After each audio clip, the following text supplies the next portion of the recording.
تو اسی طریقے سے آگے میری جو سبمیشن ہے وہ یہ ہے کہ اب ہم بات کرتے ہیں کہ ریفرنڈم کا، کہ لوگ کہتے ہیں کہ نہیں جی اس پہ جو ہے ریفرنڈم کرایا جا سکتا ہے، اور ریفرنڈم کے ذریعے جو ہے موجودہ حکومت عوام سے یہ رائے لے سکتی ہے کہ کیا پاکستان میں جو ہے صدارتی نظام چلنا چاہیے یا جمہوری نظام چلنا چاہیے۔ تو اس حوالے سے میں پہلے بتانا چاہتا ہوں کہ ریفرنڈم کا جو ہے کنسپٹ یا جو آرٹیکل ہے وہ کنسٹیٹیوشن آف پاکستان میں 48 آرٹیکل 48 کا کلاس 6 وہ یہ کہتا ہے کہ اگر وزیر اعظم کسی بھی وقت یہ سمجھیں کہ قومی اہمیت کے معاملے پر ریفرنڈم کا انعقاد ضروری ہے تو وہ معاملے کو پارلیمنٹ کے جوائنٹ سٹنگز میں اس کو پیش کریں گے، اور اگر جوائنٹ سٹنگ اس بات کی منظوری دے دیتی ہے کہ ریفرنڈم ہونا چاہیے تو پھر ایک سوال نامہ جاری ہوگا جو ہاں یا نہ کی صورت میں ہوگا، یعنی کہ عوام الناس سے پوچھا جائے گا کہ کیا وہ پاکستان میں صدارتی طرز حکومت چاہتے ہیں یا طرز نظام چاہتے ہیں یا نہیں۔ اگر وہ ہاں کر دیتے ہیں، لیکن اب اس حوالے سے بھی دو باتیں آ رہی ہیں۔ پہلی بات تو یہ ہے کہ ریفرنڈم کے لیے اس بات کی وضاحت نہیں کی گئی ہے کہ ریفرنڈم کی منظوری کے لیے پارلیمنٹ کے کتنے پرسنٹ جو ہے وہ جوائنٹ سیٹنگ میں جو ہے ممبرانز کی ضرورت ہے۔ کیا وہ سمپل میجارٹی سے اس کی اجازت دیں گے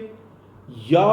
2/3 کی میجارٹی کے ساتھ وہ جو ہے ریفرنڈم کی اگر اجازت دیتے ہیں تو حکومت جو ہے ریفرنڈم کرانے کے اہل ہو سکتی ہے۔ ہم مان لیتے ہیں کہ جی وہ سمپل میجارٹی سے وہ اس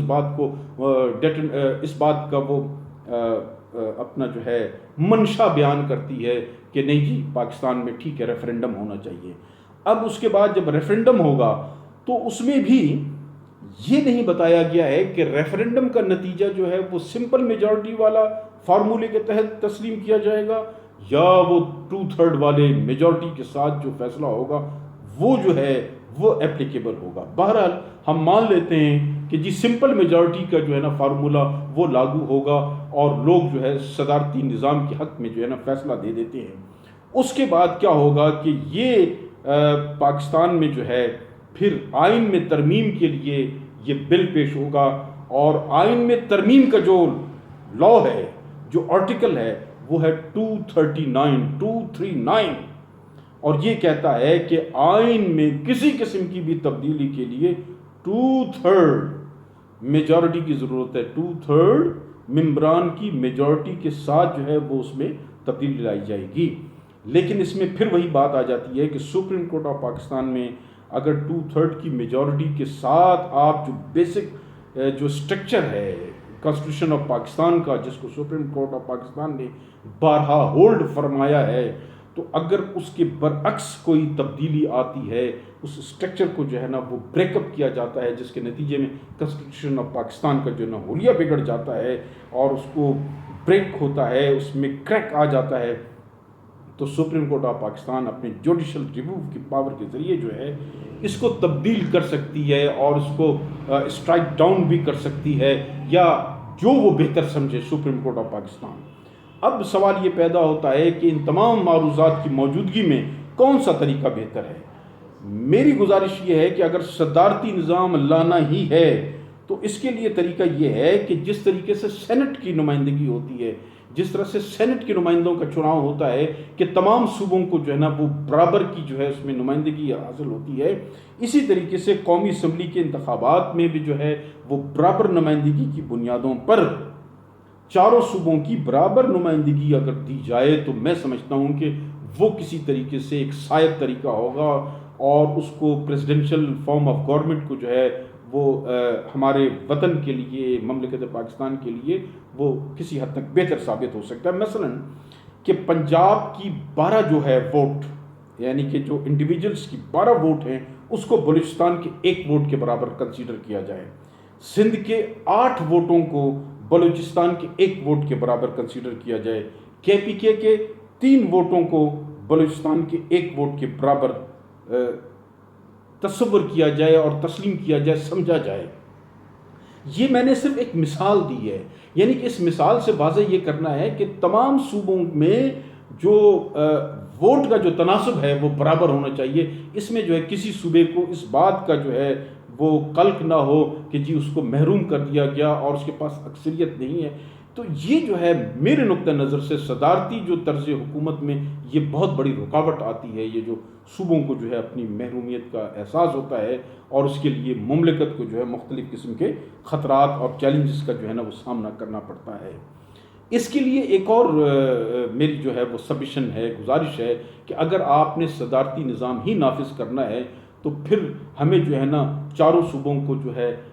کنفیڈریل جو ہے وہ آزادی آٹونومس دینی پڑے گی، آٹونومی دینی پڑے گی، اور یعنی کہ کنفیڈریشن ٹائپ کا جیسے کہ امریکن ماڈل ہے اس کو اڈاپٹ کرنا ہوگا. کیونکہ امریکن یہ صدارتی طرز نظام جو ہے اس کا سب سے بیسٹ ماڈل جو ہے وہ امریکہ ہے. اسی کو باقی دنیا نے، ترکی وغیرہ نے، ادھر ادھر لوگوں نے جو اس کو اڈاپٹ کیا ہے اس کو. تو کنفیڈریشن کی طرف جب ہم جاتے ہیں تو پھر ہم امریکہ میں ایسے ہوا کہ کنفیڈریشن بنی، پھر کنفیڈریشن جو ہے وہ فیڈریشن کی طرف گئی. ہوتا یہ ہے کہ فیڈریشن سے کنفیڈریشن کی طرف جایا جاتا ہے، لیکن اس میں پھر وہی بات آئے گا، وہی بات سامنے آئے گی کہ اگر ہم کنفیڈریشن کی طرف جاتے ہیں تو وہاں پر پھر وہ جو بنیادی جو ہمارا جو basic doctrine of basic structure of constitution of Pakistan ہے اس سے یہ ٹکرا جائے گا، اور اس کو اس کنفیڈریشن کے جو ہے ترمیم کو یا تصور کو جو ہے سپریم کورٹ جو ہے اسٹرائک ڈاؤن کر سکتی ہے اور کر دے گی. یقیناً کرنا چاہیے. اور ان تمام باتوں سے بڑھ کر، سب سے بڑھ کر یہ ہے کہ ہمارے ملک کے معاشی نظام کو جو ہے وہ معاشی نظام کو، سیاسی نظام کو، سماجی نظام کو مساوات محمدی کے اصولوں پر جو ہے استوار کرنا ہوگا. اس میں جو ہے امیر اور غریب کے درمیان تفریق کو ختم کرنا ہوگا، سماجی، سیاسی، معاشی مساوات کو لانا ہوگا. آپ کا نظام جو بھی ہو، خلافت راشدہ کے اصولوں کو آپ کو اپنانا ہوگا. مساوات محمدی کے اصولوں پر اگر یہ معاشرہ قائم نہیں ہوگا تو جو شاخ نازک پہ آشیانہ بنے گا ناپائیدار ہوگا. اور یہ یاد رکھیے کہ اگر ہم، اللہ نہ کرے، میں بڑی معذرت کے ساتھ نعوذ باللہ میں یہ کہنا چاہتا ہوں کہ اگر ہم پاکستان کے جو گورننگ سسٹم ہے اس کا نام ہم خلافت رکھ دیں اور جو آدمی ملک کا سربراہ ہو اس کو خلیفۃ الوقت یا خلیفہ مسلمین بھی اگر ہم قرار دے دیں، مسلمانوں کا خلیفہ بھی قرار دے دیں، تب بھی یہ نظام جو ہے اپنی تمام تر کمزوریوں کے ساتھ موجود رہے گا. اس میں اسی طریقے سے کرپشن، اسی طریقے سے فراڈ، اسی طریقے سے لوٹ کھسوٹ کا بازار جاری رہے گا جب تک کہ ہم بنیادی سسٹم کو، بنیادی ڈھانچے کو تبدیل نہ کر دیں. اور بنیادی ڈھانچے میں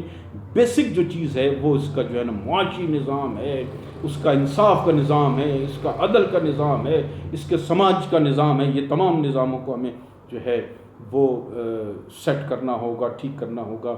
ڈاکٹر نسیم حسن شاہ جو سپریم کورٹ آف پاکستان کے جو ہے وہ سابقہ چیف جسٹس بھی رہ چکے ہیں، ایک مرتبہ وہ جب سپریم کورٹ کے جج تھے تو انہوں نے کسی سیمینار میں کہا تھا کہ تسی اس ملک وچ کوئی نظام بھی لے آؤ، الیکشن وچ کامیاب تے چودھری محمد حسین نہیں ہونا ہے. یعنی کہ چودھری محمد حسین، اس میں دو حوالے ہیں. ایک تو یہ ہے کہ چودھری محمد حسین صاحب ایک شخص گزرے ہیں کہ جو چودھری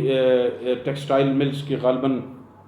جو ہے وہ آنر تھے، بہت بڑی ٹیکسٹائل ملز تھی. اور اس سے بھی ہٹ کر ضروری نہیں ہے کہ وہی حوالہ ہو، یہ انہی کی طرف اشارہ ہو. یہ ایک سمبولک انہوں نے بات کی ہے کہ ایک استعارن بات کی ہے کہ یعنی کہ چودھریوں سے مراد، چودھری سے مراد ایک آپ یہ سمجھ لیجئے کہ پنجاب کا چودھری، آپ یہ کہہ لیجئے بلوچستان کا سردار نواب، آپ یہ سمجھیے کہ جی سندھ کا وڈیرا اور کراچی کا صنعت کار یا پاکستان کے بڑے صنعت کار جو ہیں وہی ہمیشہ جیتیں گے. تو آخر میں میری معروضات اور گزارشات یہی ہیں کہ میں ذاتی طور پر جو ہے بذات خود صدارتی نظام کو بہتر سمجھتا رہا، مگر جو موجودہ ریسرچ کی اور جو چند معروضات پیش کیے تو اس میں میں نے محسوس کیا کہ پاکستان میں جو صدارتی نظام رائج ہوگا اس میں ریجیڈیٹی پائی جاتی ہے. اس میں جو انکلیشن جو ہے حکمران کا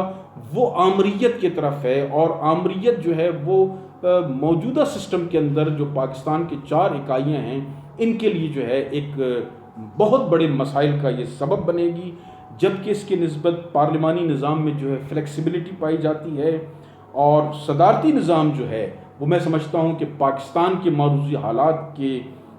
تناظر میں جو ہے وہ اسٹیٹ کو نقصان پہنچا سکتا ہے. اگر کوئی بحران خدا نخواستہ پیدا ہو جائے تو یہ ریاست میں دراڑیں پیدا کر سکتے ہیں، یہ ریاست کو کسی حد تک اللہ نہ کرے توڑ بھی سکتا ہے، اس کو بریک اپ کر سکتا ہے. جبکہ پارلیمانی نظام میں سمجھتا ہوں کہ اس نے ہمیشہ ثابت کیا ہے کہ بڑے سے بڑے بحران میں جو ہے اس کے اندر شاک ابزرورز ہیں، اور یہ شاک ابزرورز جو ہے اس کو بڑے سے بڑے بحران کو جو ہے وہ سہ سکتے ہیں. تو اس کے ساتھ ہی آپ سے اجازت چاہوں گا. اللہ حافظ.